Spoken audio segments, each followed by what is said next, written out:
Hello. Today I want to talk about laying out your palette, different kinds of palettes, and color pooling. So first of all, let's talk about different types of palettes. It's really your personal preference. A palette is a place to mix your paint. So some students work on wax paper. That's fine. Other students work on paper plates. These work very well because at the end of the painting session, you can just throw them in the garbage and you don't have to clean them up. Other students will get a white plate at a place like Goodwill and paint on that. The only problem with this is it is breakable and we have cement floor, so if you drop it, it's going to break. Other students will use a handheld palette. This is fine also. This palette has a dipping cup where you can put your medium onto the dipping cup. Some students clean their palettes off every day, and other students don't clean their palettes off. What I have here is a piece of glass, and I've taped some white paper onto the back. A lot of times in this class we're going to be working on a white surface, and so this helps you when you mix your colors to mix them correctly. And then I've put duct tape around the edge. Sometimes the edges of glass can be sharp and you can cut yourself, so it's good to put duct tape around the edges. This is disposable palettes that you can buy. They're pretty much just like wax paper. The only difference is they're probably a little more expensive. But again, you can paint on this, tear it off at the end of the class, and then throw it into the garbage. I have lots of pieces of plexiglass that you can use for palettes. Again, I've taped white onto the back. The thing that's a little difficult with plexiglass is if you use a paint scraper on it, it sometimes can make grooves into the plexiglass. So what we do generally is put wax paper on top, and again, you can just tear this off and throw it away at the end of the class period. The advantage to this is if it falls on the floor, it's not going to break. And here is what's called a Stay Wet palette. This is a box that has a lid. These are really good for acrylic painting, and they come with a sponge that you wet, and you put it in the bottom of the box, and then again you use wax paper on top of it, and acrylics dry really quickly. So with this, you can put the lid on with the sponge, and your acrylics will probably stay for half an hour to an hour. If you don't use this, your acrylics will dry out in 15 minutes to half an hour.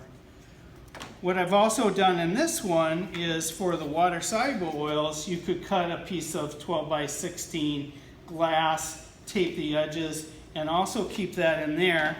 That'll keep your water-soluble oils more flexible for a longer piece of time. Your water-soluble oils will last for a couple days before they'll dry out. So those are the different types of palettes. If you see here, what I am used to working on is a piece of glass, and it's hard to see the edges, but I've taped the edges, and I put a white piece of paper under there, and I like to put it on the gray card. This works well. And let's talk now about laying your palette out. What I usually have is a water container here, and you want to keep changing your water so it doesn't get too dirty. I've got a jar of thinner. With the water-soluble oils, you can use thinner or water. And then medium, I'll talk about that later. My brushes, there's some small brushes and a variety of other brushes. Palette scraper, I keep a painting knife on my palette. I usually use this to get big globs of paint, it works a little better than using a brush.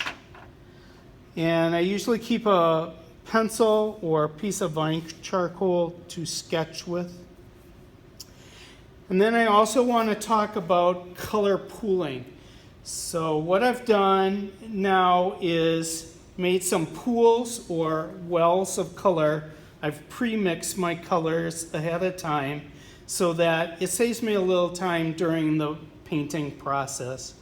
So what I've done is approximated colors that I'll be using in my painting, and I've pre-mixed these. And these won't be exactly like the colors that I'll be using during the painting, but they'll be closer to the colors. And so I can just adjust them a little bit as the painting goes on. One thing I want to point out is I've put a big glob of white here. Usually you use more white than any of the other colors. So I put down more white than the other colors. And I start with the warm colors and I go across.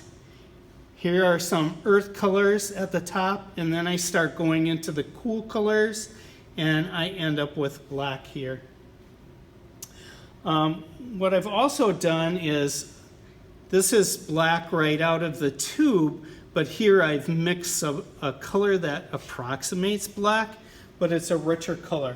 So I've used ultramarine blue, alizarin crimson, and just a little touch of yellow to make a color that will look like black, but it's richer. It looks a little more violet. Another thing I've done is mixed up some grays. Sometimes I'll use grays in a painting. And here I've mixed grays, but then I've put a little color into it. So this is my lightest gray, and I put yellow into it. Next darkest value, I've put orange into it, then red, then violet. And you want to put your colors around the edges of your palette and mix your colors in the middle of the palette. Some artists will set their colors up like a color wheel. I try to keep my biggest globs of painting from the bottom, because if I paint sitting down, sometimes I'll get my shirt sleeve into it. It's best to work on a white surface. It's not good to work on things like that are reflective, like a mirror. You can also work on masonite or formica, things like that. But I find that working in this way on a tabletop works best for me. And that's it.